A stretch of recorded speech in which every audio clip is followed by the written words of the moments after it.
28 novembre 1899. Mon délicieux Jésus vint plein d'affabilité. Il était comme un ami intime qui fait beaucoup de compliments à son ami et lui témoigne son amour. Les premiers mots qu'il me dit furent « Ma bien-aimée, si tu savais seulement combien je t'aime, je me sens puissamment attiré à t'aimer. Mes simples délais à venir me demandent beaucoup d'efforts et sont de nouvelles raisons qui me font venir te remplir de grâces nouvelles et de charismes célestes. Si tu pouvais comprendre combien je t'aime, ton propre amour te paraîtrait comme imperceptible comparativement au mien. » Je lui dis, « Mon doux Jésus, ce que tu dis est vrai. Moi aussi, je t'aime beaucoup. Et si tu dis que mon amour, comparé au tien, est à peine perceptible, c'est parce que ta puissance est sans limite et la mienne très limitée. Je ne peux faire que ce qui m'est donné par toi. Ceci est tellement vrai que lorsque me vient le désir de souffrir davantage, pour mieux te témoigner le grand amour que j'ai pour toi, si tu ne me concèdes pas de souffrir, cela n'est pas en mon pouvoir, et je suis contrainte à me résigner à être inutile, comme je l'ai toujours été par moi-même. La souffrance est en ton pouvoir. Quelle que soit la manière que tu veuilles utiliser pour me manifester ton amour, tu peux le faire quand tu le veux. Mon bien-aimé, donne-moi le même pouvoir que toi, et je te montrerai ce que je sais faire pour te manifester mon amour. Dans la mesure où tu me donnes ton amour, dans la même mesure, je te donnerai le mien. » Il écoutait avec grand plaisir mes paroles insensées, et, presque pour me mettre à l'épreuve, il me transporta hors de mon corps, à l'entrée d'un endroit profond, noir et plein de feu liquide. La simple vue de cet endroit me causait horreur et frayeur. Il me dit, « Voici le purgatoire où sont rassemblés de nombreux hommes. Tu iras dans cet endroit pour souffrir et libérer ces âmes qui me plaisent.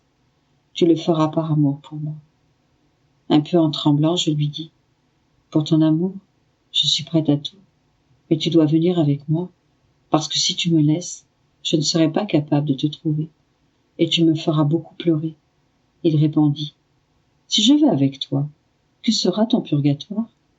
Avec ma présence, tes douleurs seront changées en joie et en contentement. » Je lui dis, « Je ne veux pas y aller seule. Nous irons dans ce feu ensemble.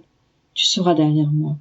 Ainsi je ne te verrai pas, et j'accepterai cette souffrance. » J'allais donc dans ce lieu rempli de denses ténèbres. Il se mit derrière moi. Effrayé qu'il puisse me laisser, je pris ses mains et je les tenais pressées dans mon dos. Qui pourrait décrire les douleurs que ces âmes souffrent? Elles sont certainement inexplicables à des personnes vêtues de chair humaine. Par ma présence dans ce feu, ces douleurs furent amoindries et les ténèbres furent dissipées. Beaucoup d'âmes sortirent et les autres furent soulagées. Après avoir été là pendant environ un quart d'heure, nous quittâmes cet endroit. Cependant, Jésus gémissait beaucoup. Je lui dis, « Dis-moi, mon bien, pourquoi gémis-tu? Ma chère vie, j'en suis peut-être la cause? C'est peut-être parce que je ne voulais pas aller dans cet endroit de douleur?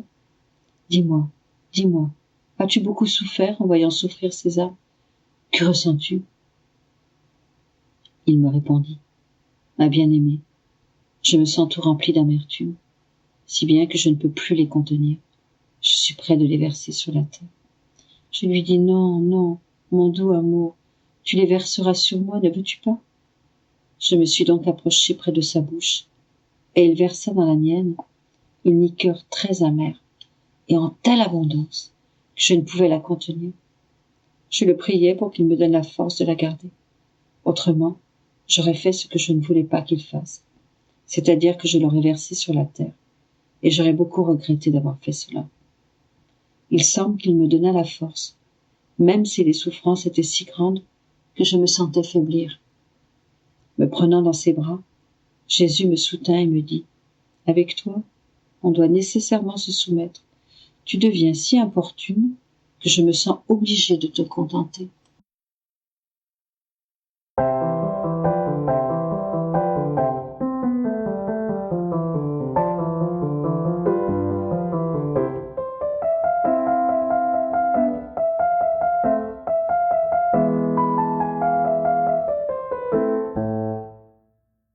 28 novembre 1906. Jésus veut que Louisa reste toujours près de lui. Étant Dieu, Jésus possédait tout dans son humanité. Même si d'autres ne lui donnent rien, Jésus reçoit tout par les âmes qui vivent et agissent à travers son humanité. Toujours dans mon pauvre état, j'ai vu mon Jésus béni.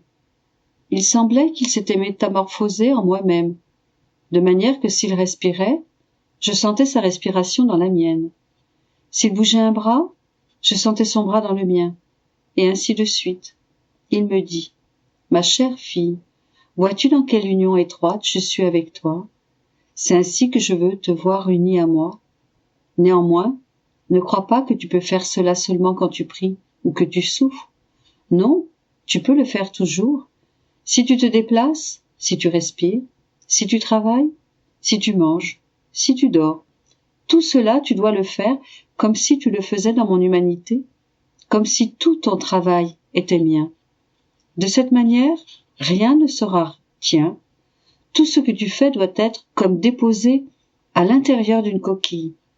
En ouvrant cette coquille, on ne doit trouver que le fruit du travail divin. Tu dois tout faire ainsi, et en faveur de toutes les créatures, comme si mon humanité habitait toutes les créatures. Si tu fais tout à travers moi, alors, même les actions les plus indifférentes et les plus petites acquièrent les mérites de mon humanité. Étant Dieu, je contenais tout en moi-même. C'est-à-dire que, dans ma respiration, je contenais les respirations de chacun. Dans mes mouvements, les mouvements de chacun. Dans mes pensées, les pensées de chacun. En conséquence, tout était restauré et sanctifié par moi. En travaillant entièrement avec l'intention de passer par moi, tu parviendras à contenir toutes les créatures en toi. Ton travail sera diffusé pour le bien de tous. Par conséquent, même si les autres ne me donnent rien, je recevrai tout par toi. Ayant dit cela, il disparut. Je voulais éviter d'écrire ces choses, vu qu'elles me paraissaient personnelles, et que je ne savais pas comment les exprimer clairement. Que tout soit pour la gloire de Dieu. «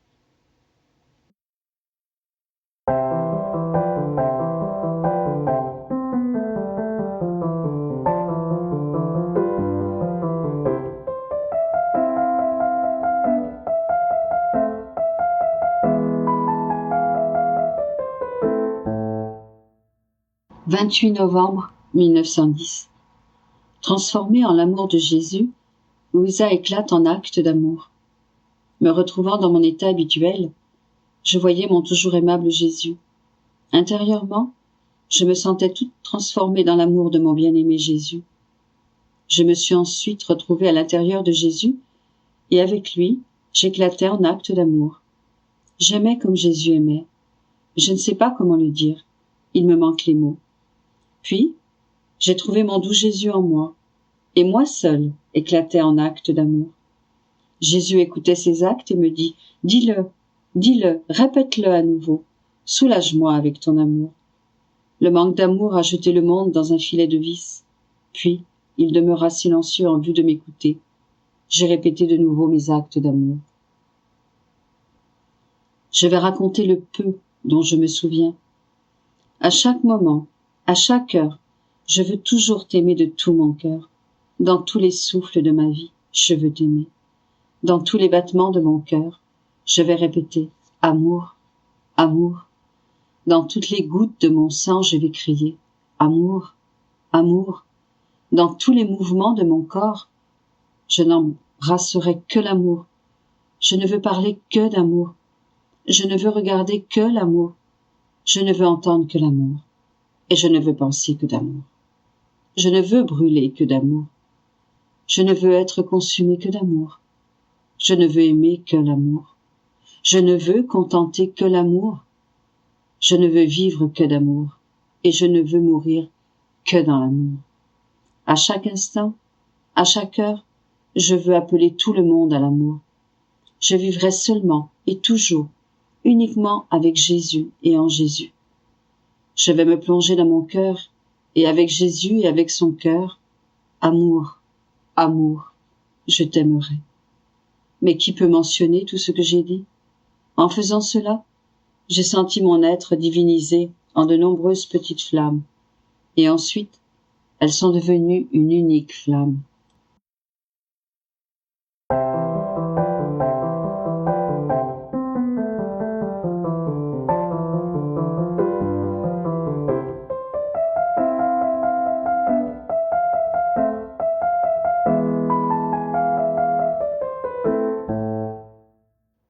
« 28 novembre 1920. Quand Jésus veut donner, il commence par demander. Effet de la bénédiction que Jésus donna à Marie. Je méditais sur l'épisode où, avant de s'engager dans sa douloureuse passion, Jésus se rendit chez sa maman pour lui demander sa bénédiction. Il m'a dit, « Ma fille, combien de choses révèle ce mystère. J'ai voulu me rendre chez ma chère maman pour lui demander sa bénédiction afin de lui fournir l'occasion de me demander ma propre bénédiction. Les souffrances qu'elle devait traverser allaient être si grandes qu'il était approprié que je la fortifie par ma bénédiction.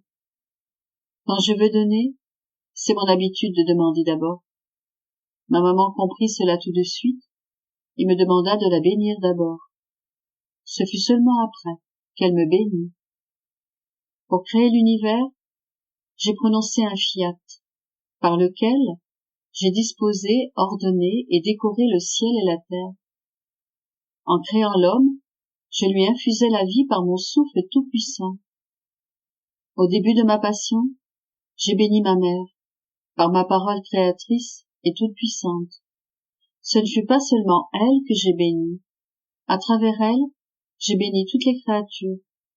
Ma mère détenait la suprématie sur tous et en elle, j'ai béni tous et chacun. Plus encore, j'ai béni chaque pensée, chaque parole, chaque action, etc. des créatures. J'ai également béni toutes les choses mises à leur disposition. Au même titre que le soleil, issu de mon fiat tout-puissant, poursuit sa course sans jamais que sa lumière et sa chaleur ne diminuent le moindrement, ma bénédiction, jaillie de ma parole créatrice au début de ma passion, demeure toujours agissante. Par elle, j'ai renouvelé la création. J'ai appelé mon Père céleste à bénir lui aussi les créatures, pour leur communiquer son pouvoir. J'ai également voulu que le Saint-Esprit participe à cette bénédiction, pour que soit communiquée aux créatures la sagesse et l'amour, et qu'ainsi soit renouvelée leur mémoire, leur intelligence et leur volonté, et que soit restaurée leur souveraineté sur tout. Quand je donne, je veux aussi recevoir. Ainsi, ma chère maman m'a bénie, pas seulement en son nom personnel, mais au nom de toutes les créatures.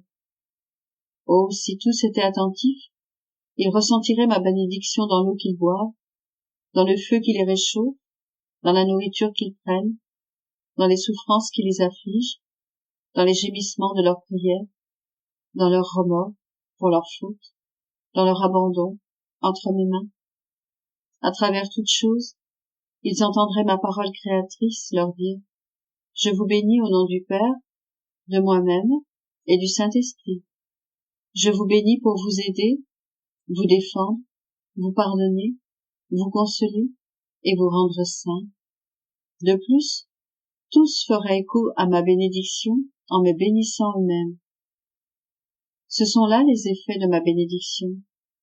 Mon Église, instruite par moi, fait écho à ma bénédiction dans presque toutes les circonstances. Elle bénit dans l'administration des sacrements et en beaucoup d'autres occasions. «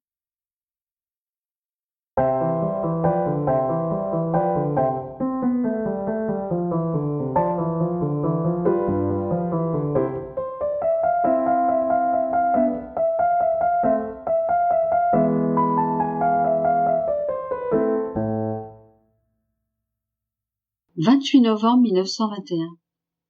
L'âme, qui vit dans la mer de lumière de la divine volonté, devient comme un bateau de lumière qui, dans ses mouvements, reste toujours ferme, dans la divine immuabilité.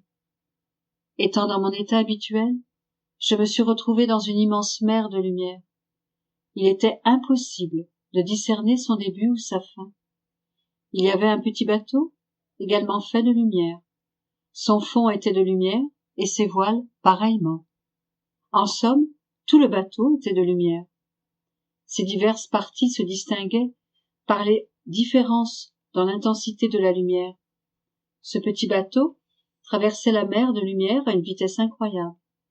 Je fus surtout émerveillé quand, à un certain moment, je l'ai vu disparaître dans la mer et réapparaître ensuite, plongeant ailleurs, puis émergeant à l'endroit même où il avait plongé. Mon toujours aimable Jésus prenait grand plaisir à regarder ce petit bateau. M'appelant, il me dit: « Ma fille, la mer que tu vois est ma volonté.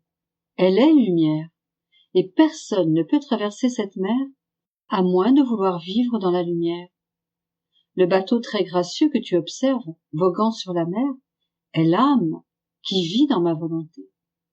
En vivant continuellement dans ma volonté, elle respire l'air de ma volonté, et en retour, ma volonté la vide de son bois, de ses voiles, de son ancre et de son mât, pour la transformer complètement en lumière. Ainsi, l'âme qui agit dans ma volonté se vide d'elle-même et se remplit de lumière. Je suis le capitaine de ce bateau, je le guide dans sa course et le plonge dans la mer, afin de lui accorder un repos et d'avoir le temps de lui confier les secrets de ma volonté.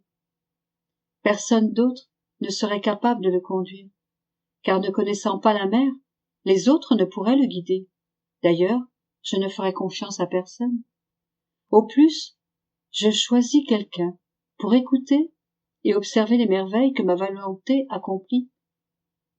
D'ailleurs, qui serait apte à établir les voies dans ma volonté? Pour accomplir un voyage que je peux lui faire faire en un instant, un autre guide prendrait un siècle. Il ajouta: « Vois-tu comme cela est beau? Le bateau vogue, plonge et se retrouve à son point de départ. C'est la sphère de l'éternité qui l'enveloppe, toujours centrée en un seul point. C'est la sphère de ma volonté immuable qui conduit sa course accélérée, ma volonté qui n'a ni commencement ni fin. Dans sa course, le bateau se retrouve au point fixe de mon immuabilité. Observe le soleil. Il est fixe et ne bouge pas. Pourtant, sa lumière traverse la terre en un instant. Ainsi en est-il pour le bateau. Il est immuable avec moi. Il ne quitte pas le point où ma volonté l'a laissé. Ma volonté l'a laissé à un point éternel, et il reste là, stationnaire. S'il semble bouger, ce sont ses actes qui se déplacent, et comme la lumière solaire, irradie partout. C'est la merveille, bouger et en même temps rester immobile. Voilà comment je suis, et c'est ainsi que je rends celui qui vit dans ma volonté. En plaçant ses actes dans ma volonté, l'âme poursuit sa course rapide et donne à ma volonté l'occasion de tirer d'elle beaucoup d'autres actes vitaux de grâce, d'amour et de gloire. Moi-même, son capitaine, je dirige son agir et l'accompagne dans sa course afin que ce soit un agir qui ne manque de rien et puisse être digne de ma volonté. Dans tout cela, je me réjouis beaucoup. Je vois la petite fille de ma volonté courant avec moi tout en restant immobile. Elle n'a pas de pieds, mais elle marche pour tous les autres. Elle n'a pas de mains, mais elle est le moteur de toutes les œuvres. Elle n'a pas d'yeux, mais dans la lumière de ma volonté, elle est les yeux et la lumière de tous. Oh, comme elle imite bien le Créateur, comme elle se rend semblable à moi. C'est uniquement dans ma volonté qu'il peut y avoir une véritable imitation. Alors, j'entends résonner dans mes oreilles ma voix créatrice et douce. Faisons l'homme à notre image et à notre ressemblance. Puis, avec une joie sans fin, je dis: contemple mes images. Les droits de la création ont été restaurés et le dessein pour lequel j'ai créé l'homme a été accompli. Comme je suis heureux. J'appelle tout le ciel à célébrer.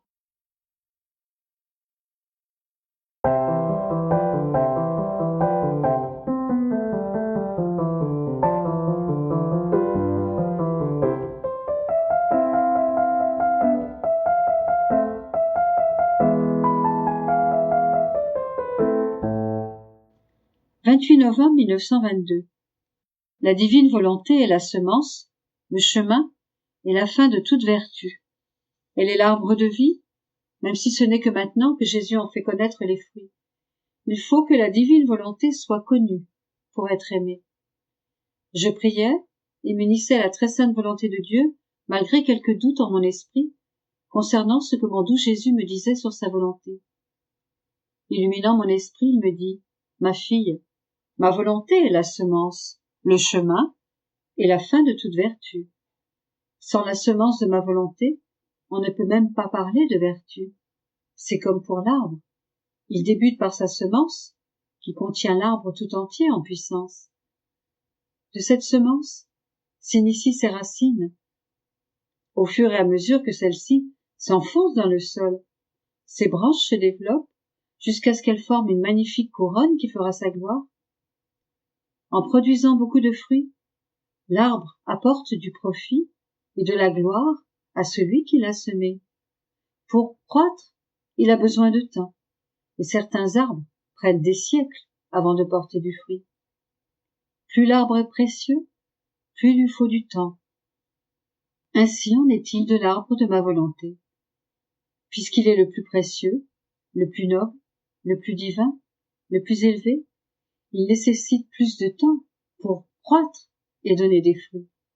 L'arbre de l'Église, quant à lui, a tiré sa semence de l'arbre de ma volonté, sans lequel il n'y aurait pas de sainteté.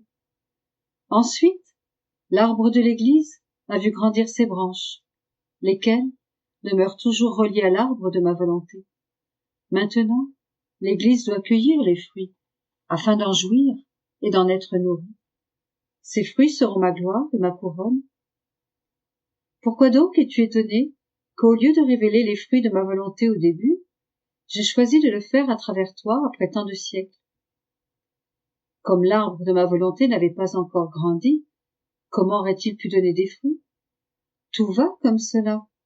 On ne couronne pas un roi, à moins qu'il ait déjà un royaume, une armée, des ministres et un palais. C'est alors seulement qu'on procède à son couronnement. Si on voulait le couronner sans qu'il ait un royaume et une armée, il passerait pour un roi de comédie. Ma volonté doit être la couronne de tout et l'accomplissement de ma gloire chez les créatures. Quand tout sera réalisé selon mon désir, dans l'arbre de la création, non seulement je lui ferai donner des fruits, mais je le nourrirai et lui permettrai d'atteindre une hauteur insurpassable. Uniquement par ma volonté, on pourra dire « tout est accompli ». Voilà pourquoi je désire tant que soient connus les fruits et les bénédictions immenses attachées à ma volonté, ainsi que le grand bien que l'âme reçoit en vivant en elle. Si ces vérités ne sont pas connues, comment pourra-t-on les désirer et s'en nourrir? Si je ne révélais pas ce que signifie vivre dans ma volonté et ses mérites, l'œuvre de ma création serait incomplète et ne pourrait connaître son couronnement glorieux. Vois-tu maintenant combien il est nécessaire que tout ce que je t'ai dit au sujet de ma volonté soit connu, et pourquoi je te presse tant et t'excuse si souvent auprès des autres? Comprends-tu aussi pourquoi, dans le cas d'autres personnes, je révélais seulement après leur mort les grâces qu'elles avaient reçues, alors que pour toi, je le fais pendant que tu es encore vivante? C'est afin que tout ce que je t'ai dit concernant ma volonté soit connu. Ce qui n'est pas connu ne peut être ni estimé, ni aimé. Les connaissances sur ma volonté agiront comme l'engrais pour un arbre, permettant aux fruits de mûrir. Il s'ensuivra mon bonheur et le tien.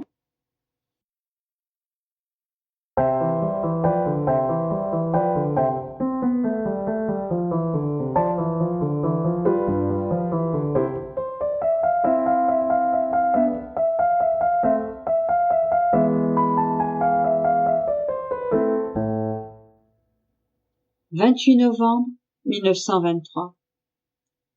La nouvelle-née de la divine volonté, la croix, provenant de la divine volonté, fut pour Jésus la plus longue et la plus large.